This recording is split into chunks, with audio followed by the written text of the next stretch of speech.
Hi hello ಎಲ್ಲ ನನ್ನ ಮುದ್ದು ಸ್ಪರ್ಧಾರ್ಥಿಗಳಿಗೆ ಕನ್ನಡತಿ ಶಿಲ್ಪಾ ಯೂಟ್ಯೂಬ್ ಚಾನಲ್ಗೆ ಎಲ್ಲರಿಗೂ ಸ್ವಾಗತ. ಸೊ ಇವತ್ತಿನ ಈ ತರಗತಿಯಲ್ಲಿ ಸಾಮಾನ್ಯ ಕನ್ನಡ ವಿಭಾಗದಲ್ಲಿ ಬರುವಂತಹ ಪ್ರಮುಖ ಪ್ರಶ್ನೋತ್ತರಗಳನ್ನು ನೋಡ್ತಾ ಹೋಗೋಣ. ಸೊ ವಿಡಿಯೋನ ಸ್ಕಿಪ್ ಮಾಡದೆ ಕೊನೆವರೆಗೂ ನೋಡ್ತಾ ಹೋಗಿ. ಇಂದಿನ ಈ ತರಗತಿಯ ಮೊದಲ ಪ್ರಶ್ನೆ ಹೀಗಿದೆ: ಸ್ವತಂತ್ರವಾಗಿ ಉಚ್ಚಾರವಾಗದ ಅಕ್ಷರಗಳನ್ನು ಹೀಗೆ ಕರೆಯುತ್ತಾರೆ. ಸ್ವತಂತ್ರವಾಗಿ ಉಚ್ಚಾರವಾಗದ ಅಕ್ಷರಗಳನ್ನು ಹೀಗೆ ಕರೆಯುತ್ತಾರೆ.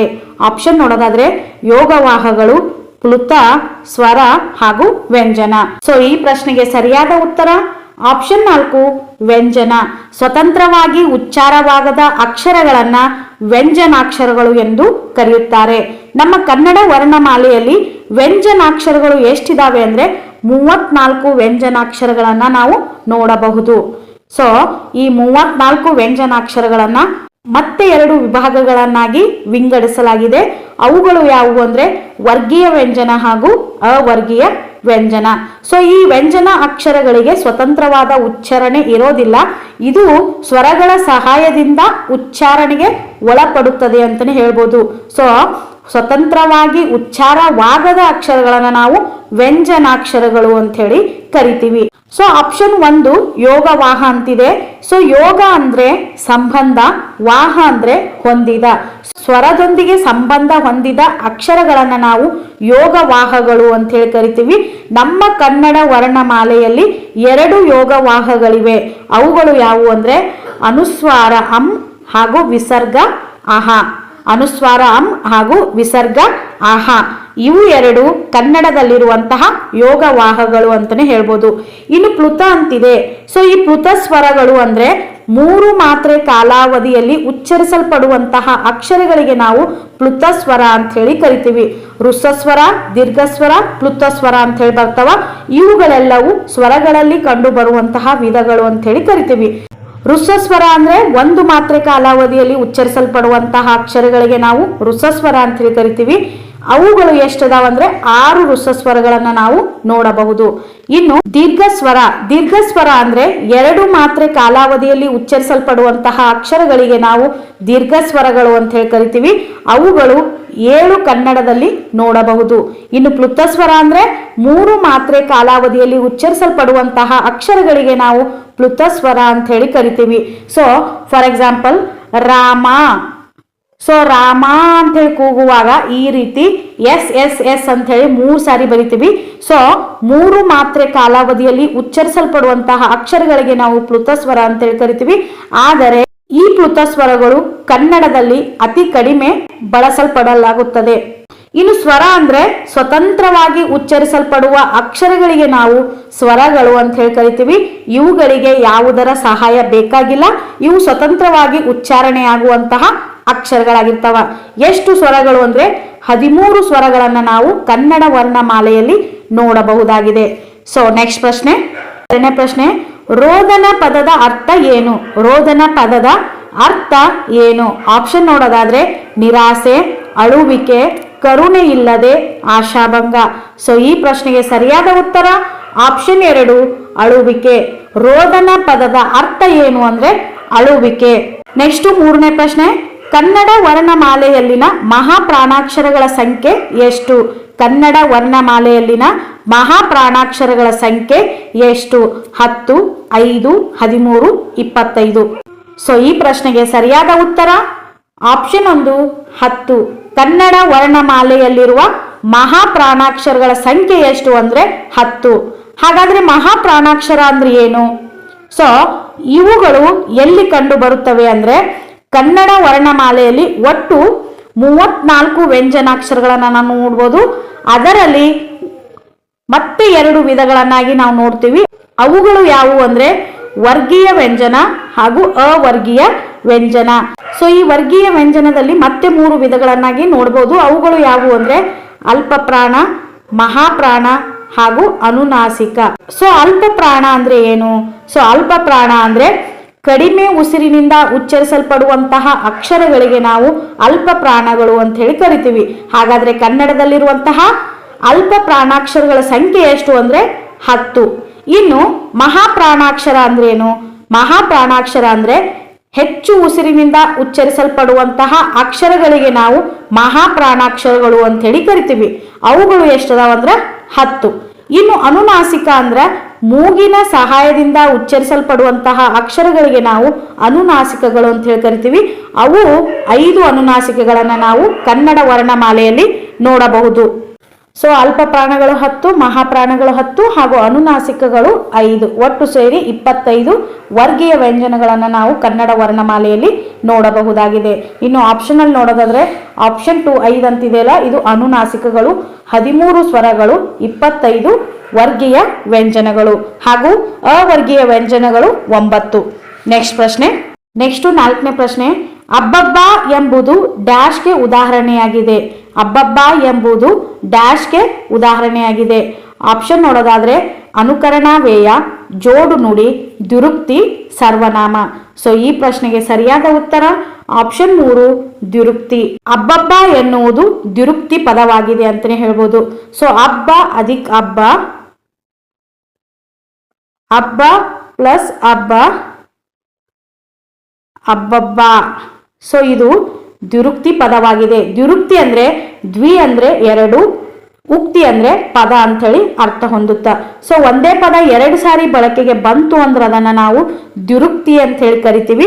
ಸೊ ಈ ಅಬ್ಬಬ್ಬ ಅನ್ನುವಂತಹ ಪದವನ್ನ ನಾವು ಆಶ್ಚರ್ಯ ಸೂಚಿಸುವಂತಹ ಸಮಯದಲ್ಲಿ ಬಳಸಲ್ಪಡುತ್ತೀವಿ. ಹಾಗಾಗಿ ಇದನ್ನ ನಾವು ದ್ಯುರುಕ್ತಿ ಪದ ಅಂತ ಹೇಳಿ ಕರಿತೀವಿ. ಇನ್ನು ಅನುಕರಣಾವೇಯ ಅಂದ್ರೇನು? ಅನುಕರಣಾವೇಯ ಅಂದ್ರೆ ಯಾವುದಾದ್ರೂ ಒಂದು ಸನ್ನಿವೇಶದಲ್ಲಿ ಕೇಳಿದಂತಹ ವಿಷಯವನ್ನ ಮತ್ತೊಬ್ಬರ ಮುಂದೆ ಹೇಳುವಂತಹ ಸಮಯದಲ್ಲಿ ಕೆಲವೊಂದು ವರ್ಡ್ಗಳನ್ನು ನಾವು ಅನುಕರಣೆ ಮಾಡಿ ಹೇಳ್ತೀವಿ. ಅಂತಹ ಪದಗಳಿಗೆ ನಾವು ಅನುಕರಣಾವೇಯಗಳು ಅಂತ ಹೇಳಿ ಕರಿತೀವಿ. ಫಾರ್ ಎಕ್ಸಾಂಪಲ್, ನೀರು ಜುಳು ಜುಳು ಹರಿಯಿತು, ಮಳೆ ರಪ್ಪ ರಪ್ಪ ಬಂದಿತು. ಸೊ ರಪ್ಪ ರಪ್ಪ, ಜುಳು ಜುಳು, ಸುಯ್ಯನೆ ಇವೆಲ್ಲವೂ ಅನುಕರಣಾವೇಯಗಳಿಗೆ ಉದಾಹರಣೆಗಳಾಗಿವೆ. ಇನ್ನು ಜೋಡು ನುಡಿ ಅಂದ್ರೆ ಜೋಡಿಯಾಗಿ ಬರುವಂತಹ ನುಡಿಗಳಿಗೆ ನಾವು ಜೋಡು ನುಡಿ ಅಂತ ಹೇಳಿ ಕರಿತೀವಿ. ಜೋಡು ನುಡಿಗಳಿಗೆ ಉದಾಹರಣೆ ಅಂದ್ರೆ ಮನೆ ಮಠ, ಹಣ್ಣು ಹಂಪಲು, ಮೇಲೆ ಕೆಳಗೆ ಇವೆಲ್ಲವೂ ಜೋಡು ನುಡಿಗಳಾಗಿವೆ. ಇನ್ನು ಸರ್ವನಾಮ ಅಂದ್ರೆ ನಾಮಪದದ ಬದಲಾಗಿ ಬಳಸಲ್ಪಡುವಂತಹ ಪದಗಳಿಗೆ ನಾವು ಸರ್ವನಾಮಗಳು ಅಂತ ಹೇಳಿ ಕರಿತೀವಿ. ಫಾರ್ ಎಕ್ಸಾಂಪಲ್, ಅವನು, ಅವಳು, ಅದು, ಅವರು ಇವೆಲ್ಲವೂ ಸರ್ವನಾಮಕ್ಕೆ ಉದಾಹರಣೆಗಳಾಗಿವೆ. ನೆಕ್ಸ್ಟ್ ಪ್ರಶ್ನೆ. 5ನೇ ಪ್ರಶ್ನೆ. ಖಾನಾವಳಿ ಪದ ಈ ಭಾಷೆಯದು. ಖಾನಾವಳಿ ಪದ ಈ ಭಾಷೆಯದು. ಆಪ್ಷನ್ ನೋಡೋದಾದ್ರೆ ಕೊಂಕಣಿ, ಗುಜರಾತ, ಮರಾಠಿ, ಕನ್ನಡ. ಸೊ ಈ ಪ್ರಶ್ನೆಗೆ ಸರಿಯಾದ ಉತ್ತರ ಆಪ್ಷನ್ 3 ಮರಾಠಿ. ಖಾನಾವಳಿ ಎಂಬ ಪದವು ಯಾವ ಭಾಷೆಯಿಂದ ಬಂದಿದೆ ಅಂದ್ರೆ ಮರಾಠಿ ಭಾಷೆಯಿಂದ ಬಂದಿದೆ. ಹಾಗೂ ಮರಾಠಿ ಭಾಷೆಯಿಂದ ಇನ್ನಿತರ ಪದಗಳು ಯಾವುವು ನಮ್ಮ ಕನ್ನಡಕ್ಕೆ ಬಂದಿವೆ ಅಂದ್ರೆ ಛತ್ರಿ. ಸೊ ಛತ್ರಿ ಅನ್ನುವಂತಹ ಪದ ಕೂಡ ಮರಾಠಿ ಭಾಷೆಯಿಂದ ಬಂದಿದ್ದು. ಹಾಗೂ ಜಾಸ್ತಿ ಹಾಕು ಅಂತೀವಲ್ಲ, ಹೆಚ್ಚಿಗೆ ಹಾಕು ಅಂತೇಳಿ. ಸೊ ಈ ಜಾಸ್ತಿ ಅನ್ನುವಂಥ ಪದ ಕೂಡ ಮರಾಠಿ ಭಾಷೆಯದು. ಹಾಗೂ ಅಗದಿ ಬಹಳ ಚಂದದಾಳಕಿ ಅಂತ ಹೇಳ್ತೀವಿ. ಸೊ ಅಗದಿ ಅನ್ನುವಂತಹ ಪದ ಕೂಡ ಮರಾಠಿ ಭಾಷೆಯದು. ಇನ್ನು ಪೋರಿ, ಪಾರ ಅಂತೇಳಿ ಈ ಗುಲ್ಬರ್ಗ ಸೈಡ್ ಹಾಗೂ ಬೀದರ್ ಸೈಡ್ ನಲ್ಲಿ ತುಂಬಾ ಜಾಸ್ತಿ ಬಳಸ್ತಾರೆ. ಸೊ ಪೋರಿ ಅಂದ್ರೆ ಹುಡುಗಿ, ಪಾರ ಅಂದ್ರೆ ಹುಡುಗ. ಸೊ ಈ ಪೋರಿ ಪಾರ ಅನ್ನುವಂತಹ ಪದವೂ ಕೂಡ ಮರಾಠಿ ಭಾಷೆಯಿಂದ ಬಂದಂತಹ ಪದಗಳಾಗಿವೆ ಅಂತಾನೆ ಹೇಳ್ಬೋದು. 6ನೇ ಪ್ರಶ್ನೆ. ಕಲಬೋರಣ ಎಂಬ ಪದವಿರುವ ಶಾಸನ ಯಾವುದು? ಕಲಬೋರಣ ಎಂಬ ಪದವಿರುವ ಶಾಸನ ಯಾವುದು? ಶ್ರವಣ ಬೆಳಗೋಳ ಶಾಸನ, ಹಲ್ಮಿಡಿ ಶಾಸನ, ಬಾದಾಮಿ ಶಾಸನ, ಚಿತ್ರದುರ್ಗ ಶಾಸನ. ಸೊ ಈ ಪ್ರಶ್ನೆಗೆ ಸರಿಯಾದ ಉತ್ತರ ಆಪ್ಷನ್ 2 ಹಲ್ಮಿಡಿ ಶಾಸನ. ಸೊ ಈ ಹಲ್ಮಿಡಿ ಶಾಸನ ಕಂಡು ಬರುವುದು ಎಷ್ಟರಲ್ಲಿ ಅಂದ್ರೆ ಕ್ರಿಸ್ತ ಶಕ 450. ಈ ಹಲ್ಮಿಡಿ ಶಾಸನ ಕಂಡು ಬರುವಂತದ್ದು ಕ್ರಿಸ್ತ ಶಕ 450ರ ಕಾಲದಲ್ಲಿ ಕಂಡು ಬರುತ್ತದೆ. ಸೊ ಇದು ಎಲ್ಲಿ ಕಂಡು ಬರುತ್ತದೆ ಅಂದ್ರೆ ಹಾಸನ ಜಿಲ್ಲೆಯ ಬೇಲೂರು ತಾಲೂಕಿನ ಹಲ್ಮಿಡಿ ಎಂಬ ಗ್ರಾಮದಲ್ಲಿ ಈ ಹಲ್ಮಿಡಿ ಶಾಸನ ಕಂಡು ಬರುತ್ತದೆ ಅಂತಾನೆ ಹೇಳ್ಬೋದು. ಸೊ ಕದಂಬ ವಂಶದ ಕಾಕುಸ್ಥ ವರ್ಮ ಬರೆಸಿದಂತಹ ದತ್ತಿ ಶಾಸನ ಇದಾಗಿದೆ ಅಂತಾನೆ ಹೇಳ್ಬೋದು. ಸೊ ಇದನ್ನ ಬರೆಸಿದವರು ಯಾರು ಅಂದ್ರೆ ಕದಂಬ ವಂಶದ ಕಾಕುಸ್ಥ ವರ್ಮ ಬರೆಸಿದಂತಹ ದತ್ತಿ ಶಾಸನ ಈ ಹಲ್ಮಿಡಿ ಶಾಸನ. ಸೊ ಈ ಹಲ್ಮಿಡಿ ಶಾಸನ ಕದಂಬ ರಾಜ ತ್ಯಾಗ ಸಂಪನ್ನ ಹಾಗೂ ಕಲಬೋರನ ಶತ್ರು ಎಂದೆನಿಸಿರುವ ಸಮಯದಲ್ಲಿ ಈ ಕಲಬೋರನ ಎಂಬ ಪದ ಪ್ರಯೋಗಕ್ಕೆ ಬಂತು ಅಂತಾನೆ ಹೇಳ್ಬೋದು. ಸೊ ಕದಂಬ ರಾಜನ ಕುರಿತು ಹೇಳುವಂತಹ ಸಂದರ್ಭದಲ್ಲಿ ಈ ಕಲಬೋರನ ಎಂಬ ಪದ ಬಳಕೆಗೆ ಬಂತು ಅಂತಾನೆ ಹೇಳ್ಬೋದು. 7ನೇ ಪ್ರಶ್ನೆ, ನೇರಾಣಿ ಎಂದರೆ? ನೇರಾಣಿ ಎಂದರೆ ಆಪ್ಷನ್ ನೋಡೋದಾದ್ರೆ ಅಪ್ಪಟ ಚಿನ್ನ, ಅಪ್ಪಟ ಬೆಳ್ಳಿ, ಅಪ್ಪಟ ವಜ್ರ ಹಾಗೂ ಈ ಮೇಲಿನ ಯಾವುದು ಅಲ್ಲ. ಸೊ ಈ ಪ್ರಶ್ನೆಗೆ ಸರಿಯಾದ ಉತ್ತರ ಆಪ್ಷನ್ 1 ಅಪ್ಪಟ ಚಿನ್ನ. ನೇರಾಣಿ ಎಂದರೆ ಅಪ್ಪಟ ಚಿನ್ನ ಅಥವಾ ಅಪರಂಜಿ ಅಂತ ಹೇಳಿ ಕರಿತೀವಿ. ಸೊ ಅಪ್ಪಟ ಚಿನ್ನ ಅಂದ್ರೆ ಅಪರಂಜಿ. ನೇರಾಣಿ ಎಂದರೆ ಅಪ್ಪಟ ಚಿನ್ನ ಅಥವಾ ಅಪರಂಜಿ ಅಂತ ಹೇಳಿ ಕರಿತೀವಿ. ಸೊ ಅಪ್ಪಟ ಚಿನ್ನ ಅಥವಾ ಅಪರಂಜಿ ಅಂದ್ರೆ ಏನು ಅಂದ್ರೆ ಯಾವುದೇ ರೀತಿಯ ಕಲಬೆರಕೆ ಇಲ್ಲದ ಚಿನ್ನಕ್ಕೆ ನಾವು ಅಪ್ಪಟ ಚಿನ್ನ ಅಂತ ಹೇಳಿ ಕರಿತೀವಿ. ಅದರಲ್ಲಿ ಯಾವುದೇ ರೀತಿ ಕಲಬೆರಕೆ ಇರೋದಿಲ್ಲ. ಅಂತಹ ಚಿನ್ನಕ್ಕೆ ನಾವು ಅಪ್ಪಟ ಚಿನ್ನ ಅಥವಾ ಅಪರಂಜಿ ಅಥವಾ 24 ಕ್ಯಾರೆಟ್ ಗೋಲ್ಡ್ ಅಂತ ಹೇಳಿ ಕರಿತೀವಿ. ಅಂಥದೇ ಅರ್ಥ ಕೊಡುವಂತಹ ಇನ್ನೊಂದು ಪದ ಯಾವುದು ಅಂದ್ರೆ ನೇರಾಣಿ. ನೆಕ್ಸ್ಟ್ ಪ್ರಶ್ನೆ, 8ನೇ ಪ್ರಶ್ನೆ, ಬೆಸಸು ಈ ಅರ್ಥ ನೀಡುತ್ತದೆ.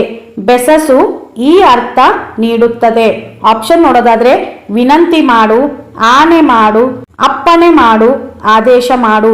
ಸೊ ಈ ಪ್ರಶ್ನೆಗೆ ಸರಿಯಾದ ಉತ್ತರ ಆಪ್ಷನ್ 3 ಅಪ್ಪಣೆ ಮಾಡು. ಬೆಸಸು ಎಂಬ ಪದವು ಈ ಅರ್ಥವನ್ನ ಹೊಂದಿದೆ ಅಂದ್ರೆ ಅಪ್ಪಣೆ ಮಾಡು ಅಥವಾ ಪ್ರಾರ್ಥನೆ ಮಾಡು, ಕೇಳಿಕೊಳ್ಳು ಅಂತ ಹೇಳಿ ಅರ್ಥ ಕೊಡುತ್ತೆ.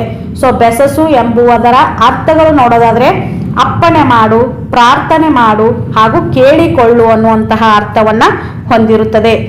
9ನೇ ಪ್ರಶ್ನೆ, ಸಾಮಾನ್ಯ ಕನ್ನಡದಲ್ಲಿ ಅನಿತು, ಇನಿತು, ಎನಿತು ಎಂದರೆ ಏನು? ಸೊ ಸಾಮಾನ್ಯ ಕನ್ನಡದಲ್ಲಿ ಅನಿತು, ಇನಿತು, ಎನಿತು ಎಂದರೆ ಏನು? ಆಪ್ಷನ್ ನೋಡೋದಾದ್ರೆ ಹಳೆಗನ್ನಡ ರೂಪಗಳು, ಪೂರ್ವದ ಹಳೆಗನ್ನಡ ರೂಪಗಳು, ನಡುಗನ್ನಡ ರೂಪಗಳು, ಹೊಸಗನ್ನಡ ರೂಪಗಳು. ಸೊ ಈ ಪ್ರಶ್ನೆಗೆ ಸರಿಯಾದ ಉತ್ತರ ಆಪ್ಷನ್ 1 ಹಳೆಗನ್ನಡ ರೂಪಗಳು. ಸಾಮಾನ್ಯ ಕನ್ನಡದಲ್ಲಿ ಬಳಸಲ್ಪಡುವಂತಹ ಅನಿತು, ಇನಿತು, ಎನಿತು ಎನ್ನುವಂತಹ ಪದಗಳು ಹಳೆಗನ್ನಡದಲ್ಲಿ ಬಂದಿರುವಂತಹ ಪದಗಳು ಅಂತಾನೆ ಹೇಳ್ಬೋದು. ಸೊ ಅನಿತು ಅನ್ನೋದನ್ನ ಹೊಸಗನ್ನಡ ರೂಪದಲ್ಲಿ ಅಷ್ಟು, ಇನಿತು ಅನ್ನೋದನ್ನ ಇಷ್ಟು ಹಾಗೂ ಎನಿತು ಅನ್ನೋದನ್ನ ಎಷ್ಟು ಅಂತ ಹೇಳಿ ನಾವು ಈಗ ಹೇಳ್ತಾ ಹೋಗ್ತೀವಿ. ಸೊ ಸಾಮಾನ್ಯ ಕನ್ನಡದಲ್ಲಿ ಈ ಪದಗಳು ಬಳಸಲ್ಪಡುತ್ತೇವೆ. ಹಾಗಾಗಿ ಈ ಪದಗಳು ಎಲ್ಲಿಂದ ಬಂದಿವೆ ಅಂದ್ರೆ ಹಳೆಗನ್ನಡದ ರೂಪಗಳಿಂದ ಬಂದಂತಹ ಪದಗಳಾಗಿವೆ. ಈ ಅನಿತು, ಇನಿತು, ಎನಿತು ಅನ್ನುವಂಥದ್ದು ಹಳೆಗನ್ನಡ ರೂಪಗಳು. ಹಾಗೂ ಈ ಅನಿತು, ಇನಿತು, ಎನಿತು ಅಂತಹ ಪದಗಳಿಗೆ ನಾವು ಏನಂತ ಹೇಳಿ ಕರಿತೀವಿ ಅಂದ್ರೆ ಪರಿಮಾಣ ವಾಚಕ ಅಂತ ಹೇಳಿ ಕರಿತೀವಿ.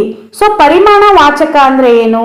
ವಸ್ತುಗಳ ಪರಿಮಾಣ ಮತ್ತು ಗಾತ್ರವನ್ನ ಸೂಚಿಸುವಂತಹ ಪದಗಳಿಗೆ ನಾವು ಪರಿಮಾಣ ವಾಚಕ ಅಂತ ಹೇಳಿ ಕರಿತೀವಿ. ಏನು? ವಸ್ತುಗಳ ಪರಿಮಾಣ ಮತ್ತು ಗಾತ್ರವನ್ನ ಸೂಚಿಸುವಂತಹ ಪದಗಳಿಗೆ ನಾವು ಪರಿಮಾಣ ವಾಚಕ ಅಂತ ಹೇಳಿ ಕರಿತೀವಿ. ಫಾರ್ ಎಕ್ಸಾಂಪಲ್, ಅನಿತು, ಇನಿತು, ಎನಿತು, ಅಷ್ಟು, ಇಷ್ಟು, ಎಷ್ಟು, ಹಲವು, ಕೆಲವು ಇವೆಲ್ಲವೂ ಪರಿಮಾಣ ವಾಚಕಗಳಿಗೆ ಉದಾಹರಣೆಗಳಾಗಿವೆ. 10ನೇ ಪ್ರಶ್ನೆ, ಮನೆ ಕಟ್ಟಿ ನೋಡು, ಮದುವೆ ಮಾಡಿ ನೋಡು ಈ ಗಾದೆಯು ಈ ಅಲಂಕಾರಕ್ಕೆ ಉದಾಹರಣೆಯಾಗಿದೆ. ಮನೆ ಕಟ್ಟಿ ನೋಡು, ಮದುವೆ ಮಾಡಿ ನೋಡು ಈ ಗಾದೆಯು ಈ ಅಲಂಕಾರಕ್ಕೆ ಉದಾಹರಣೆಯಾಗಿದೆ. ಆಪ್ಷನ್ ನೋಡೋದಾದ್ರೆ ರೂಪಕ ಅಲಂಕಾರ, ಉತ್ಪ್ರೇಕ್ಷ ಅಲಂಕಾರ, ದೃಷ್ಟಾಂತ ಅಲಂಕಾರ, ಉಪಮಾ ಅಲಂಕಾರ.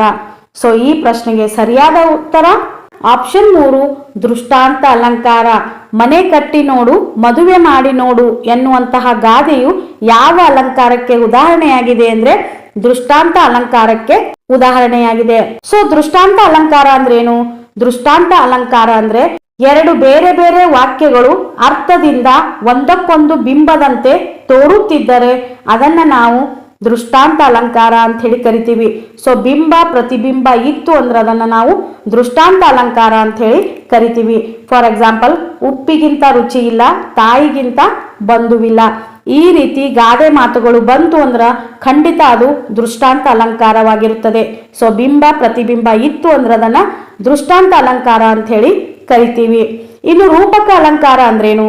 ರೂಪಕ ಅಲಂಕಾರ ಅಂದ್ರೆ ಎರಡೂ ಒಂದೇ ಅಂತ ಹೇಳಿ ಹೇಳುವಂತಹ ಅಲಂಕಾರ ಇತ್ತು ಅಂದ್ರೆ ಅದನ್ನ ರೂಪಕ ಅಲಂಕಾರ ಅಂತ ಹೇಳಿ ಕರಿತೀವಿ. ಫಾರ್ ಎಕ್ಸಾಂಪಲ್, ಚಂದ್ರಮುಖಿ, ಎನ್ನ ಕಾಲೇ ಕಂಬ, ದೇಹವೇ ದೇಗುಲ ಇವೆಲ್ಲವೂ ರೂಪಕ ಅಲಂಕಾರಕ್ಕೆ ಉದಾಹರಣೆಯಾಗಿದೆ. ಇನ್ನು ಉತ್ಪ್ರೇಕ್ಷ ಅಲಂಕಾರ ಅಂದ್ರೆ ಏನು? ಉತ್ಪ್ರೇಕ್ಷ ಅಲಂಕಾರ ಅಂದ್ರೆ ಕವಿ ಕಲ್ಪಿತ ಅಲಂಕಾರ ಅಂತ ಹೇಳಿ ಕರಿತೀವಿ. ಉತ್ಪ್ರೇಕ್ಷ ಮಾಡಿ ಹೇಳುವಂತಹ ಅಲಂಕಾರವನ್ನ ಉತ್ಪ್ರೇಕ್ಷ ಅಲಂಕಾರ ಅಂತ ಹೇಳಿ ಕರಿತೀವಿ. ಫಾರ್ ಎಕ್ಸಾಂಪಲ್, ಆ ಕಟ್ಟಡವು ಮುಗಿಲು ಮುಟ್ಟಿತು ಅಂತ ಹೇಳಿ ಹೇಳ್ತೀವಿ. ಸೊ ಆ ಕಟ್ಟಡ ಮುಗಿಲು ಮುಟ್ಟೋದಕ್ಕೆ ಸಾಧ್ಯ ಇಲ್ಲ, ಆದ್ರೆ ಹೇಳುವಾಗ ಉತ್ಪ್ರೇಕ್ಷ ಮಾಡಿ ಹೇಳ್ತೀವಿ. ಹಾಗಾಗಿ ಉತ್ಪ್ರೇಕ್ಷ ಅಥವಾ ಕವಿ ಕಲ್ಪಿತ ಅಲಂಕಾರವನ್ನ ನಾವು ಉತ್ಪ್ರೇಕ್ಷ ಅಲಂಕಾರ ಅಂತ ಹೇಳಿ ಕರಿತೀವಿ. ಇನ್ನು ನೆಕ್ಸ್ಟ್ ಉಪಮಾ ಅಲಂಕಾರ ಅಂದ್ರೇನು? ಉಪಮಾ ಅಲಂಕಾರ ಅಂದ್ರೆ ಹೋಲಿಕೆ ಇತ್ತು ಅಂದ್ರೆ ಅದನ್ನು ನಾವು ಉಪಮಾ ಅಲಂಕಾರ ಅಂತ ಹೇಳಿ ಕರಿತೀವಿ. ಸೊ ಅಲ್ಲಿ ಎರಡು ವಸ್ತುಗಳ ಮಧ್ಯೆ ಅಥವಾ ಇಬ್ಬರ ವ್ಯಕ್ತಿಗಳ ಮಧ್ಯೆ ಹೋಲಿಕೆ ಕಂಡು ಬಂತು ಅಂದ್ರೆ ಅದನ್ನು ನಾವು ಉಪಮಾ ಅಲಂಕಾರ ಅಂತ ಹೇಳಿ ಕರೆಯುತ್ತೇವೆ. 11ನೇ ಪ್ರಶ್ನೆ, ಈ ಕೆಳಗಿನವುಗಳಲ್ಲಿ ಸಮಾನಾರ್ಥಕ ಗುಂಪುಗಳಿರುವಂತಹ ಆಯ್ಕೆ ಯಾವುದು? ಈ ಕೆಳಗೆ ಕೊಟ್ಟಿರುವಂತಹ ಆಪ್ಷನ್ ನಲ್ಲಿ ಸಮಾನಾರ್ಥಕ ಗುಂಪುಗಳಿರುವಂತಹ ಆಯ್ಕೆ ಯಾವುದು? ಆಪ್ಷನ್ ನೋಡೋದಾದ್ರೆ ಚಡಾವು, ಏರು, ದಿನ್ನೆ, ಎತ್ತರ. ಏರು, ದಿನ್ನೆ, ಹಳ್ಳ, ನೀರು. ತಗ್ಗು, ದಿನ್ನೆ, ಚಡಾವು, ಕಾಲುವೆ. ಸಮ, ವಿಷಮ, ಕೂಡು, ಓಡು. ಸೊ ಈ ಪ್ರಶ್ನೆಯನ್ನ ನೋಡೋಕ್ಕಿಂತ ಮುಂಚೆ ಆಪ್ಷನ್ಗಳನ್ನ ತೆಗೆದು ಹಾಕ್ತಾ ಹೋಗೋಣ. ಸೊ ಮೊದಲನೇದಾಗಿ ಸಮ, ವಿಷಮ, ಕೂಡು, ಓಡು ಅಂತಿದೆ. ಸೊ ಇಲ್ಲಿ ಸಮ ಅಂದ್ರೆ ಸರಿ ಅನ್ನುವಂತಹ ಅರ್ಥವನ್ನ ಹೊಂದಿರುತ್ತದೆ. ವಿಷಮ ಅಂದ್ರೆ ವಿರುದ್ಧ ಅನ್ನುವಂತಹ ಅರ್ಥವನ್ನ ಹೊಂದುತ್ತೆ. ಇನ್ನು ಕೂಡು ಅಂದ್ರೆ ಸಂಕಲನದ ಅರ್ಥವನ್ನ ಹೊಂದುತ್ತೆ. ಓಡು ಅಂದ್ರೆ ಓಡುವುದರ ಅರ್ಥವನ್ನ ಹೊಂದುತ್ತೆ. ಸೊ ಇಲ್ಲಿ ಅಪೋಸಿಟ್ ವರ್ಡ್ಸ್ ಗಳನ್ನ ನಾವು ನೋಡಬಹುದು. ಹಾಗಾಗಿ ಈ ಆಪ್ಷನ್ ಸಮಾನಾರ್ಥಕ ಪದಗಳಲ್ಲಿ ಬರೋದಿಲ್ಲ. ಸೊ ತಗ್ಗು ಅನ್ನುವಂತಹ ಪದ ಹಾಗೂ ಕಾಲುವೆ ಅನ್ನುವಂತಹ ಪದ ಗುಂಡಿ ಅಥವಾ ಕಡಿದಾದ ಪ್ರದೇಶ ಅಂತ ಹೇಳಿ ಅರ್ಥವನ್ನ ಹೊಂದುತ್ತೆ. ಹಾಗೂ ದಿನ್ನೆ ಮತ್ತು ಚಡಾವು ಅನ್ನುವಂತಹ ಪದ ಎತ್ತರದ ಪ್ರದೇಶವನ್ನ ಗುರುತಿಸುತ್ತದೆ. ಸೊ ತಗ್ಗು, ಕಾಲುವೆ ತಗ್ಗಾದ ಪ್ರದೇಶವನ್ನ ಗುರುತಿಸಿದ್ರೆ ದಿನ್ನೆ, ಚಡಾವು ಎತ್ತರದ ಪ್ರದೇಶವನ್ನ ಗುರುತಿಸುತ್ತದೆ. ಹಾಗಾಗಿ ಈ ಆಯ್ಕೆಯು ಕೂಡ ತಪ್ಪಾಗಿದೆ. ಸೊ ಏರು ಅಂದ್ರೆ ಏರುವುದರ ಅರ್ಥವನ್ನ ಹೊಂದುತ್ತೆ. ಇನ್ನು ದಿನ್ನೆ ಅಂದ್ರೆ ಎತ್ತರದ ಪ್ರದೇಶವನ್ನ ಗುರುತಿಸುತ್ತೆ. ಹಳ್ಳ ಅಂದ್ರೆ ತಗ್ಗಾದ ಪ್ರದೇಶವನ್ನ ಗುರುತಿಸುತ್ತದೆ. ಇನ್ನು ನೀರು ಅಂದ್ರೆ ಜಲವನ್ನು ಅಂತಹ ಅರ್ಥವನ್ನ ಹೊಂದುತ್ತೆ. ಹಾಗಾಗಿ ಇಲ್ಲಿ ನೀರು ಅನ್ನುವಂತಹ ಪದ ಇರೋದ್ರಿಂದ ಇದು ಕೂಡ ತಪ್ಪಾಗಿದೆ. ಇನ್ನು ಉಳಿದಿರೋದೇ ಒಂದೇ ಆಯ್ಕೆ, ಅದುವೇ ಸರಿಯಾದ ಉತ್ತರವಾಗಿದೆ. ಸೊ ಈ ಕೆಳಗೆ ಕೊಟ್ಟಿರುವಂತಹ ಆಪ್ಷನ್ ನಲ್ಲಿ ಸಮಾನಾರ್ಥಕ ಗುಂಪುಗಳಿರುವಂತಹ ಆಯ್ಕೆ ಯಾವುದು ಅಂದ್ರೆ ಆಪ್ಷನ್ 1 ಸರಿಯಾದ ಉತ್ತರವಾಗಿದೆ. ಚಡಾವು ಅಂದರೆ ಎತ್ತರದ ಪ್ರದೇಶ, ಏರು ಅಂದ್ರೆ ಎತ್ತರದ ಪ್ರದೇಶ, ಹಾಗೂ ದಿನ್ನೆ ಅಂದ್ರೆ ಎತ್ತರದ ಪ್ರದೇಶ. ಎತ್ತರ ಅಂದ್ರೂ ಕೂಡ ಎತ್ತರವಾದ ಪ್ರದೇಶ. ಸೊ ಈ 4 ಆಪ್ಷನ್ಗಳು ಎತ್ತರವಾದ ಪ್ರದೇಶ ಎಂದರ್ಥವನ್ನ ಹೊಂದಿದೆ. ನೆಕ್ಸ್ಟ್ 12ನೇ ಪ್ರಶ್ನೆ, ರಕ್ತಸಿಕ್ತವಾಗಿದ್ದ ಮಣ್ಣನ್ನು ನಿಧಿಯಂತೆ ಕಾಪಾಡಿಕೊಂಡು ಬಂದಿದ್ದನು. ಇದು ಯಾವ ಅಲಂಕಾರಕ್ಕೆ ಉದಾಹರಣೆಯಾಗಿದೆ? ಆಪ್ಷನ್ ನೋಡೋದಾದ್ರೆ ರೂಪಕ, ದೀಪಕ, ಉಪಮ ಹಾಗೂ ದೃಷ್ಟಾಂತ. ಸೊ ಈ ಪ್ರಶ್ನೆಗೆ ಸರಿಯಾದ ಉತ್ತರ ಆಪ್ಷನ್ 3 ಉಪಮಾ ಅಲಂಕಾರಕ್ಕೆ ಉದಾಹರಣೆಯಾಗಿದೆ. ರಕ್ತಸಿಕ್ತವಾಗಿದ್ದ ಮಣ್ಣನ್ನು ನಿಧಿಯಂತೆ ಕಾಪಾಡಿಕೊಂಡು ಬಂದಿದ್ದನು. ಸೊ ಇಲ್ಲಿ ನಿಧಿ ಅಂತೆ ಅನ್ನುವಂತಹ ಪದದಲ್ಲಿ ಅಂತೆ ಅನ್ನುವಂತಹ ಉಪಮಾ ವಾಚಕವನ್ನ ನಾವು ನೋಡಬಹುದು. ಸೊ ಇಲ್ಲಿ ಮಣ್ಣನ್ನು ಹಾಗೂ ನಿಧಿಗೆ ಹೋಲಿಕೆ ಮಾಡಿ ಹೇಳುವಂತಹ ಅಲಂಕಾರವಾಗಿದೆ. ಹಾಗಾಗಿ ಇದನ್ನು ನಾವು ಉಪಮಾ ಅಲಂಕಾರ ಎಂದು ಕರೆಯುತ್ತೇವೆ. ಅದರ ಜೊತೆಗೆ ಇದರಲ್ಲಿ ಅಂತೆ ಅನ್ನುವಂತಹ ಉಪಮಾ ವಾಚಕವನ್ನ ನಾವು ನೋಡಬಹುದು. ಹಾಗಾಗಿ ಈ ಪ್ರಶ್ನೆಗೆ ಸರಿಯಾದ ಉತ್ತರ ಉಪಮಾ ಅಲಂಕಾರ. ನೆಕ್ಸ್ಟ್ 13ನೇ ಪ್ರಶ್ನೆ, ಅಕ್ಷರಗಳ ಅಥವಾ ಸ್ವರಗಳ ಜೊತೆಯಲ್ಲಿ ಕೂಡಿಕೊಂಡು ಹೋಗುವ ಅಕ್ಷರಗಳಿಗೆ ಏನೆಂದು ಕರೆಯಲಾಗುತ್ತದೆ? ಆಪ್ಷನ್ ನೋಡೋದಾದ್ರೆ ಯೋಗವಾಹಗಳು, ಹೃಸ್ವಸ್ವರಗಳು, ಅನುನಾಸಿಕಗಳು, ಸಂಧ್ಯಕ್ಷರಗಳು. ಸೊ ಈ ಪ್ರಶ್ನೆಗೆ ಸರಿಯಾದ ಉತ್ತರ ಆಪ್ಷನ್ 1 ಯೋಗವಾಹಕಗಳು. ಅಕ್ಷರಗಳ ಅಥವಾ ಸ್ವರಗಳ ಜೊತೆಯಲ್ಲಿ ಕೂಡಿಕೊಂಡು ಹೋಗುವ ಅಕ್ಷರಗಳಿಗೆ ನಾವು ಯೋಗವಾಹಗಳು ಅಂತ ಹೇಳಿ ಕರಿತೀವಿ. ಈ ಯೋಗವಾಹಗಳಿಗೆ ಸ್ವತಂತ್ರವಾದ ಉಚ್ಚಾರಣೆ ಇಲ್ಲ. ಇದು ಸ್ವರದ ಪಕ್ಕದಲ್ಲಿ ಕೂಡಿಕೊಂಡು ಉಚ್ಚಾರಣೆಗೆ ಒಳಪಡುತ್ತದೆ ಅಂತಾನೆ ಹೇಳ್ಬೋದು. ಈ ಯೋಗವಾಹಗಳು ಯಾವುವು ಅಂದ್ರೆ ಅನುಸ್ವಾರ ಅಂ ಹಾಗೂ ವಿಸರ್ಗ ಆಹ ಅಂತ ಹೇಳಿ ಕರಿತೀವಿ. ಇಲ್ಲಿ ಈ ಎರಡೂ ಸೊನ್ನೆಗಳನ್ನ ನಾವು ಸ್ವರದ ಪಕ್ಕದಲ್ಲಿ ಕೂಡಿಕೊಂಡು ಉಚ್ಚಾರಣೆ ಮಾಡುವಂತಹ ಪದಗಳಾಗಿವೆ ಅಂತಾನೆ ಹೇಳ್ಬೋದು. ನಮ್ಮ ಕನ್ನಡ ವರ್ಣಮಾಲೆಯಲ್ಲಿ ಒಟ್ಟು 2 ಯೋಗವಾಹಗಳು, ಅವುಗಳು ಯಾವುವು ಅಂದ್ರೆ ಅನುಸ್ವಾರ ಅಂ ಹಾಗೂ ವಿಸರ್ಗ ಅಹ. ಇನ್ನು ಋಸ್ವಸ್ವರಗಳು ಎಷ್ಟದಾವ ಅಂದ್ರೆ ಕನ್ನಡದಲ್ಲಿ 6 ಋಸ್ವಸ್ವರಗಳನ್ನ ನಾವು ನೋಡಬಹುದು. ಸೊ ಋಸ್ವಸ್ವರಗಳು ಅಂದ್ರೆ ಒಂದು ಮಾತ್ರೆ ಕಾಲಾವಧಿಯಲ್ಲಿ ಉಚ್ಚರಿಸಲ್ಪಡುವಂತಹ ಅಕ್ಷರಗಳಿಗೆ ನಾವು ಋಸ್ವಸ್ವರಗಳು ಅಂತೇಳಿ ಕರಿತೀವಿ. ಅವುಗಳು 6. ಇನ್ನು ಅನುನಾಸಿಕಗಳು ಅಂದ್ರೆ ಮೂಗಿನ ಸಹಾಯದಿಂದ ಉಚ್ಚರಿಸಲ್ಪಡುವ ಅಕ್ಷರಗಳಿಗೆ ಅನುನಾಸಿಕಗಳು ಅಂತ ಹೇಳಿ ಕರಿತೀವಿ. ಒಟ್ಟು 5 ಅನುನಾಸಿಕಗಳನ್ನ ನಾವು ನೋಡಬಹುದು. ಇನ್ನು ಸಂಧ್ಯಕ್ಷರಗಳು ಎಷ್ಟದಾವ ಅಂದ್ರೆ ನಮ್ಮ ಕನ್ನಡ ವರ್ಣಮಾಲೆಯಲ್ಲಿ 2 ಸಂಧ್ಯಕ್ಷರಗಳನ್ನ ನೋಡ್ಬೋದು. ಅವುಗಳು ಯಾವುವು ಅಂದ್ರೆ ಐ ಮತ್ತು ಔ. ಇದು ಕೂಡ ತುಂಬಾ ಸಾರಿ ಪರೀಕ್ಷೆಯಲ್ಲಿ ಬಂದಿರುವಂತಹ ಪ್ರಶ್ನೆ. ಸಂಧ್ಯಕ್ಷರಗಳನ್ನ ಗುರುತಿಸಿ ಅಂತ ಹೇಳಿ ತುಂಬಾ ಸಾರಿ ಪರೀಕ್ಷೆಯಲ್ಲಿ ಬಂದಿದೆ. ಸೊ 2 ಸಂಧ್ಯಕ್ಷರಗಳು ಯಾವುವು ಅಂದ್ರೆ ಐ ಮತ್ತು ಔ ಅನ್ನುವಂಥದ್ದು ಇವೆರಡು ಕನ್ನಡ ವರ್ಣಮಾಲೆಯಲ್ಲಿರುವಂತಹ ಸಂಧ್ಯಕ್ಷರಗಳಾಗಿವೆ. ನೆಕ್ಸ್ಟ್ ಪ್ರಶ್ನೆ 14ನೇ ಪ್ರಶ್ನೆ, ಲಘುವನ್ನ ಈ ಚಿಹ್ನೆಯಿಂದ ಗುರುತಿಸಲಾಗುತ್ತದೆ. ಲಘುವನ್ನು ಈ ಚಿಹ್ನೆಯಿಂದ ಗುರುತಿಸಲಾಗುತ್ತದೆ. ಆಪ್ಷನ್ ನೋಡೋದಾದ್ರೆ ಎಸ್ ಅನ್ನುವಂಥ ಚಿಹ್ನೆಯಿಂದ, ಮೈನಸ್ ಅನ್ನುವಂಥ ಚಿಹ್ನೆಯಿಂದ, ಎಲ್ ಅನ್ನುವಂಥ ಚಿಹ್ನೆಯಿಂದ ಅಥವಾ ಯು ರೀತಿಯಲ್ಲಿರುವಂತಹ ಚಿಹ್ನೆಯಿಂದ. ಸೊ ಈ ಪ್ರಶ್ನೆಗೆ ಸರಿಯಾದ ಉತ್ತರ ಆಪ್ಷನ್ 4 ಯು ಅನ್ನುವಂಥ ರೀತಿಯ ಚಿಹ್ನೆಯಿಂದ. ಸೊ ಇವು ಛಂದಸ್ಸಿನಲ್ಲಿ ಬರುವಂತಹ ಪ್ರಶ್ನೆಯಾಗಿದೆ. ಸೊ ಲಘು, ಇದಕ್ಕೆ ಲಘು ಅಂತ ಹೇಳಿ ಕರಿತೀವಿ, ಇದಕ್ಕೆ ಗುರು ಅಂತ ಹೇಳಿ ಕರಿತೀವಿ. ಸೊ ಇವು ಛಂದಸ್ಸಿನಲ್ಲಿ ಬರುವಂತಹ ಮಾತ್ರೆಗಳಲ್ಲಿ ಕಂಡು ಬರುತ್ತವೆ. ಲಘು ಅಂದ್ರೆ ಇದು, ಗುರು ಅಂದ್ರೆ ಇದು. ನೆಕ್ಸ್ಟ್ 15ನೇ ಪ್ರಶ್ನೆ, ಸಾಮಾನ್ಯವಾಗಿ ಯಾವುದಾದರೂ ಒಂದು ವಸ್ತು, ಸ್ಥಳ, ವ್ಯಕ್ತಿ, ಗುಣ, ಸಂಖ್ಯೆ, ಭಾವ, ದಿಕ್ಕು ಇತ್ಯಾದಿ ಹೆಸರುಗಳನ್ನ ಸೂಚಿಸುವಂತಹ ವಾಚಕ ಪದಗಳನ್ನ ಏನೆಂದು ಕರೆಯುತ್ತಾರೆ?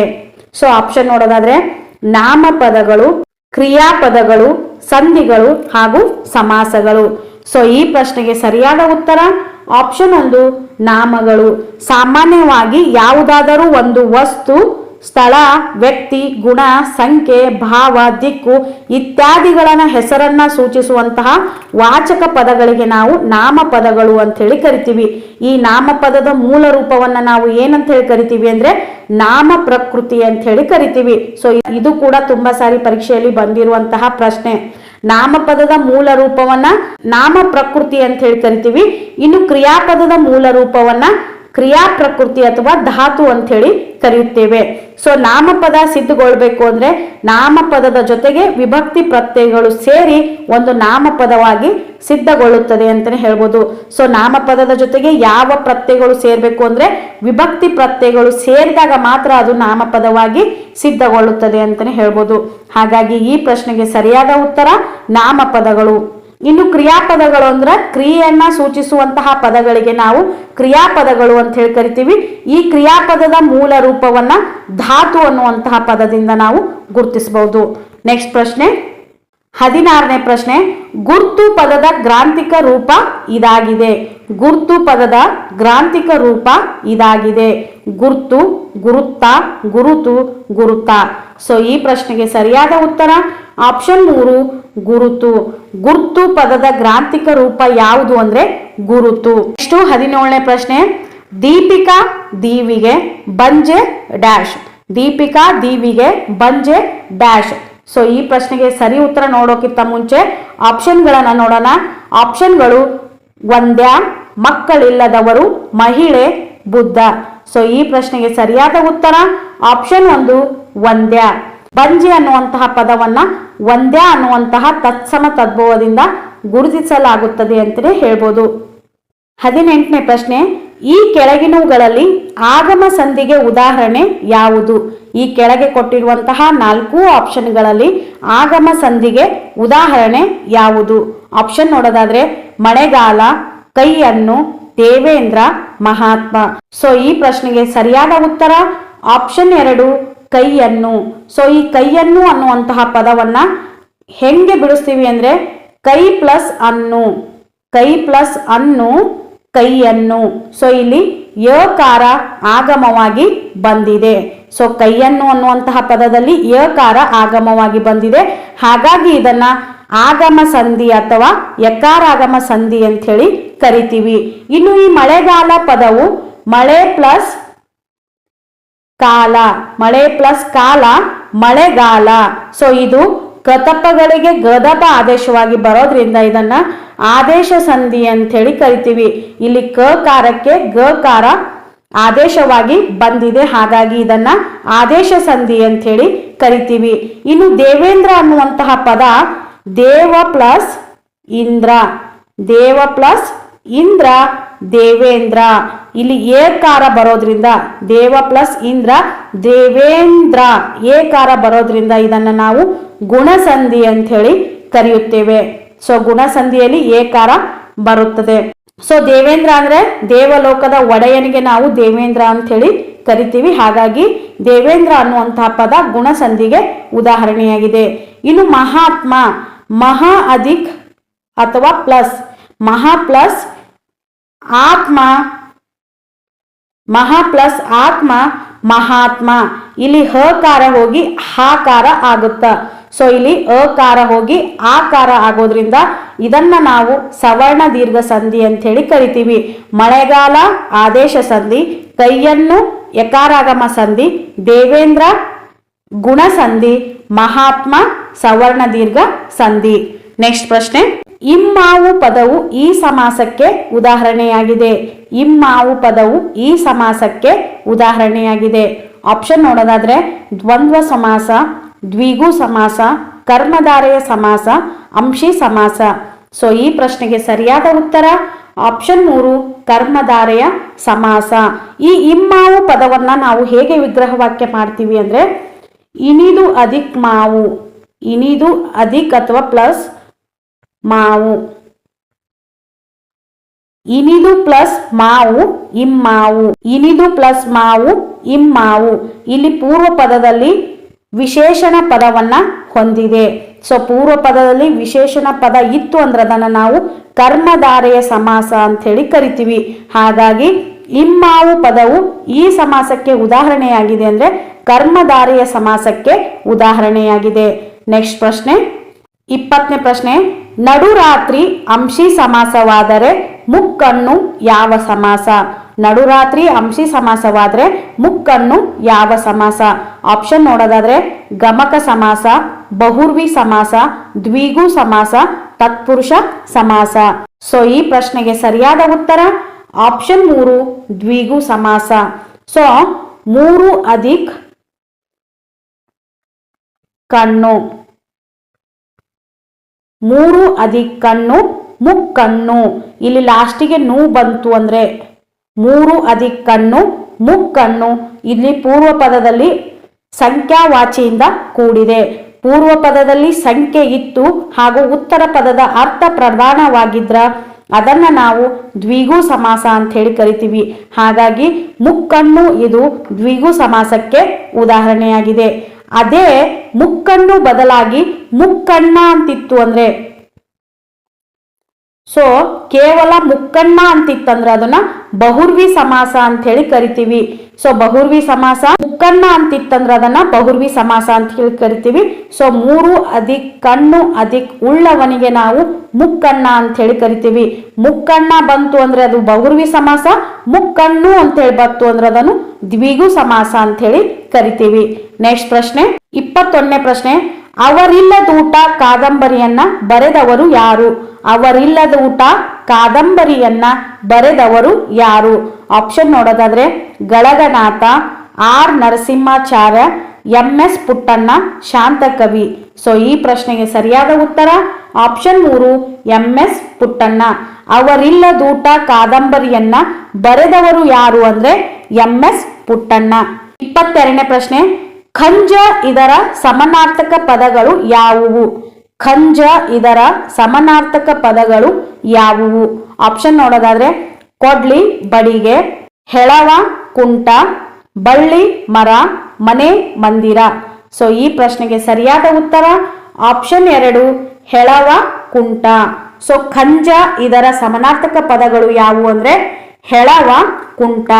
ಸೊ ಈ ಕಂಜ ಅನ್ನುವಂತಹ ಪದ ಮೊಟ್ಟ ಮೊದಲು ಉಲ್ಲೇಖವಾಗಿದ್ದು ಎಲ್ಲಿ ಅಂದ್ರೆ ಅಮರಸಿಂಹನ ಅಮರಕೋಶದಲ್ಲಿ. ಸೊ ಅಮರಸಿಂಹ ಬರೆದಂತಹ ಅಮರಕೋಶದಲ್ಲಿ ಈ ಖಂಜ ಅನ್ನುವಂತಹ ಪದ ಉಲ್ಲೇಖವಾಗಿದೆ ಅಂತಾನೆ ಹೇಳ್ಬೋದು. ಈ ಕಂಜ ಪದದ ಸಮಾನಾರ್ಥಕ ಪದಗಳು ಯಾವುವು ಅಂದ್ರೆ ಹೆಳವ ಅಥವಾ ಕುಂಟ. 23ನೇ ಪ್ರಶ್ನೆ, ತುಪ್ಪಳದಂತೆ ಇದನ್ನು ಬಿಡಿಸಿ ಬರೆದಾಗ ಆಗುವ ಸಂಧಿ ಯಾವುದು? ತುಪ್ಪಳದಂತೆ ಇದನ್ನು ಬಿಡಿಸಿ ಬರೆದಾಗ ಆಗುವ ಸಂಧಿ ಯಾವುದು? ಆದೇಶ ಸಂಧಿ, ಆಗಮ ಸಂಧಿ, ಲೋಪ ಸಂಧಿ, ಈ ಮೇಲಿನ ಯಾವುದು ಅಲ್ಲ. ಸೊ ಈ ಪ್ರಶ್ನೆಗೆ ಸರಿಯಾದ ಉತ್ತರ ಆಪ್ಷನ್ 3 ಲೋಪ ಸಂಧಿ. ತುಪ್ಪಳದಂತೆ ಇದನ್ನು ಬಿಡಿಸಿ ಬರೆದಾಗ ಆಗುವಂತಹ ಸಂಧಿ ಯಾವುದು ಅಂದ್ರೆ ಲೋಪ ಸಂಧಿ. ಇದನ್ನ ಹೇಗೆ ಬಿಡಿಸ್ತೀವಿ ಅಂದ್ರೆ ತುಪ್ಪಳದ ಅಧಿಕ್ ಅಂತೆ, ತುಪ್ಪಳದ ಅಧಿಕ್ ಅಂತೆ, ತುಪ್ಪಳದಂತೆ. ಇಲ್ಲಿ ದ ಅನ್ನುವಂತಹ ಅಕ್ಷರದಲ್ಲಿ ಅಕಾರ ಇದೆ. ಸೊ ಈ ಅಕಾರ ಲೋಪವಾಗುತ್ತೆ. ಹಾಗಾಗಿ ತುಪ್ಪಳದ ಅಧಿಕ್ ಅಂತೆ ಅನ್ನುವಂತಹ ಪದದಲ್ಲಿ ಅಕಾರ ಲೋಪವಾಗಿ ಇದು ಲೋಪ ಸಂಧಿಗೆ ಉದಾಹರಣೆಯಾಗಿದೆ. ಇನ್ನು ಆದೇಶ ಸಂಧಿ ಅಂದ್ರೆ ಕತಪಗಳಿಗೆ ಗದಪ ಬರಬೇಕು. ಆಗಮ ಸಂಧಿ ಅಂದ್ರೆ ಹೊಸದಾಗಿ ಯಕಾರ ಹಾಗೂ ವಕಾರ ಆಗಮವಾಯಿತು ಅಂದ್ರೆ ಅದನ್ನ ಯಕಾರ ಆಗಮ ಅಥವಾ ವಕಾರ ಆಗಮ ಅಂತ ಹೇಳಿ ಕರಿತೀವಿ.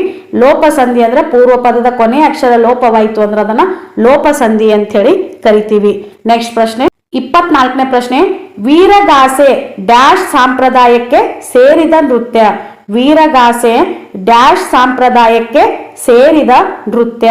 ಆಪ್ಷನ್ ನೋಡೋದಾದ್ರೆ ಶೈವ ಸಂಪ್ರದಾಯ, ವೈಷ್ಣವ ಸಂಪ್ರದಾಯ, ಬೀರೇಶ್ವರ ಸಂಪ್ರದಾಯ, ಶ್ರೀ ವೈಷ್ಣವ ಸಂಪ್ರದಾಯ.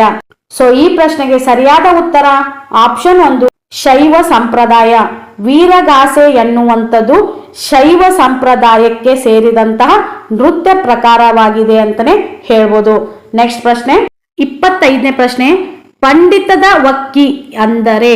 ಪಂಡಿತದ ವಕ್ಕಿ ಎಂದರೆ ಆಪ್ಷನ್ ನೋಡೋದಾದ್ರೆ ಕೋಗಿಲೆ, ಗಿಳಿ, ಪಾರಿವಾಳ, ಕಾಜಾಣ. ಸೊ ಈ ಪ್ರಶ್ನೆಗೆ ಸರಿಯಾದ ಉತ್ತರ ಆಪ್ಷನ್ 2 ಗಿಳಿ. ಪಂಡಿತದ ವಕ್ಕಿ ಎಂದರೆ ಗಿಳಿ ಎಂಬರ್ಥವನ್ನ ಹೊಂದುತ್ತದೆ. ಸೊ ಯಾಕೆ ಗಿಳಿ ಅನ್ನುವಂತಹ ಪದ ಪಂಡಿತದ ವಕ್ಕಿಗೆ ಹೊಂದುತ್ತದೆ ಅಂದ್ರೆ ಹೆಚ್ಚಾಗಿ ಪಂಡಿತರೊಂದಿಗೆ ಇದು ಶಾಸ್ತ್ರ ಹೇಳಲು ಸಹಾಯ ಮಾಡುತ್ತದೆ. ಹೆಚ್ಚಾಗಿ ಪಂಡಿತರೊಂದಿಗೆ ಇದ್ದು ಶಾಸ್ತ್ರ ಹೇಳಲು ಸಹಾಯ ಮಾಡುತ್ತದೆ. ಆದ್ದರಿಂದ ಗಿಳಿಯನ್ನ ಪಂಡಿತದ ವಕ್ಕಿ ಎನ್ನುತ್ತಾರೆ. ಇನ್ನು ಈ ಗಿಳಿ ಹೇಳುವಂತಹ ಶಾಸ್ತ್ರಕ್ಕೆ ನಾವು ಏನಂತೇಳಿ ಕರಿತೀವಿ ಅಂದ್ರೆ ಗಿಳಿ ಶಾಸ್ತ್ರ ಅಥವಾ ಗಿಣಿ ಶಾಸ್ತ್ರ ಎನ್ನುತ್ತೇವೆ. ಗಿಳಿ ಹೇಳುವಂತಹ ಶಾಸ್ತ್ರಕ್ಕೆ ಗಿಳಿ ಶಾಸ್ತ್ರ ಅಥವಾ ಗಿಣಿ ಶಾಸ್ತ್ರ ಎಂದು ಕರೆಯುತ್ತೇವೆ. ಇನ್ನು ಆಪ್ಷನ್ 1 ಇದೆ ಕೋಗಿಲೆ ಅಂತ ಹೇಳಿ. ಸೊ ಈ ಕೋಗಿಲೆ ಅನ್ನುವಂತಹ ಪದಕ್ಕೆ ಸಮಾನಾರ್ಥಕ ಪದಗಳು ನೋಡೋದಾದ್ರೆ ಕೋಕಿಲ, ಕೋಗಿಲೆ, ಕೋಕಿಲ, ಪಿಕ ಅಂತ ಹೇಳಿ ಕರಿತೀವಿ. ಸೊ ಕೋಗಿಲ ಅನ್ನುವಂತಹ ಪದಕ್ಕೆ ಪಿಕ ಅಂತ ಹೇಳಿ ಕರಿತೀವಿ. ಇನ್ನು ಪರಪುಟ್ಟ ಅಂತ ಕರಿತೀವಿ. ತುಂಬಾ ಇಂಪಾರ್ಟೆಂಟ್ ಆದ ಪ್ರಶ್ನೆ ಇದು, ಪರಪುಟ್ಟ. ಸೊ ಕೇಳ್ಬೋದು ಪರಪುಟ್ಟ ಅಂತ ಹೇಳಿ ಕರೆಯಲ್ಪಡುವಂತಹ ಪಕ್ಷಿ ಯಾವುದು ಅಂತ ಹೇಳಿ ಕೇಳ್ಬೋದು. ಸೊ ಪರಪುಟ್ಟ ಅಂತ ಹೇಳಿ ನಾವು ಕೋಗಿಲೆಗೆ ಕರಿತೀವಿ.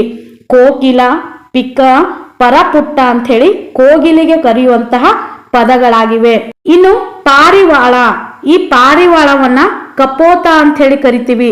ಪಾರಿವಾಳವನ್ನ ಕಪೋತ ಅಂತ ಹೇಳಿ ಕರೆಯುತ್ತೇವೆ.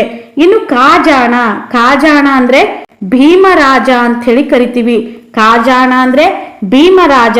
ಇನ್ನೊಂದು ಅರ್ಥದಲ್ಲಿ ಖಾಜಾಣ ಅಂದ್ರೆ ದುಡ್ಡು ಅನ್ನುವಂತಹ ಅರ್ಥವನ್ನ ಕೂಡ ಹೊಂದಿರುತ್ತದೆ. ಸೊ ಕೋಗಿಲೆ ಅನ್ನುವಂತಹ ಪದವನ್ನ ಕೋಕಿಲ, ಪಿಕ, ಪರಪುಟ್ಟ ಅಂತ ಹೇಳಿ ಕರೆಯುತ್ತೇವೆ. ಗಿಳಿ ಅನ್ನುವಂತಹ ಪದಕ್ಕೆ ಗಿಳಿ ಅಂತ ಹೇಳಿ ಕರಿತೀವಿ. ಇನ್ನು ಗಿಳಿ ಹೇಳುವಂತಹ ಶಾಸ್ತ್ರಕ್ಕೆ ಗಿಳಿ ಶಾಸ್ತ್ರ ಅಂತ ಹೇಳಿ ಕರೆಯುತ್ತೇವೆ. ಇನ್ನು ಪಾರಿವಾಳ ಅಂದ್ರೆ ಕಪೋತ ಅಂತ ಹೇಳಿ ಕರಿತೀವಿ. ಪಾರಿವಾಳಕ್ಕೆ ಕಪೋತ ಅಂತ ಹೇಳಿ ಕರೆಯುತ್ತೇವೆ. ಇನ್ನು ಖಾಜಾಣ ಅಂದ್ರೆ ಭೀಮರಾಜ ಅಥವಾ ದುಡ್ಡಿಗೆ ಕೂಡ ನಾವು ಖಾಜಾಣ ಅಂತ ಹೇಳಿ ಕರೆಯುತ್ತೇವೆ. ಸೊ ಇದಾಗಿತ್ತು ಇಂದಿನ ತರಗತಿ. ಈ ತರಗತಿ ಖಂಡಿತ ನಿಮಗೆ ಇಷ್ಟವಾಗಿದೆ ಅಂತ ಹೇಳಿ ಭಾವಿಸ್ತಾ ಇದ್ದೀನಿ. ಸೊ ಈ ತರಗತಿ ನಿಮಗೆ ಇಷ್ಟವಾದ್ರೆ ಪ್ಲೀಸ್ ಲೈಕ್ ಮಾಡಿ, ಶೇರ್ ಮಾಡಿ ಹಾಗೂ ತಪ್ಪದೆ ಸಬ್ಸ್ಕ್ರೈಬ್ ಮಾಡ್ಕೊಳ್ಳಿ. ಸೊ ಈ ತರಗತಿ ನಿಮಗೆ ಇಷ್ಟವಾದ್ರೆ ಪ್ಲೀಸ್ ಲೈಕ್ ಮಾಡೋದನ್ನ ಮರಿಬೇಡಿ. ಹಾಗೂ ಇಲ್ಲಿಯವರೆಗೂ ಈ ತರಗತಿಯನ್ನ ವೀಕ್ಷಣೆ ಮಾಡಿದ ತಮಗೆಲ್ಲರಿಗೂ ಥ್ಯಾಂಕ್ ಯು ಸೋ ಮಚ್.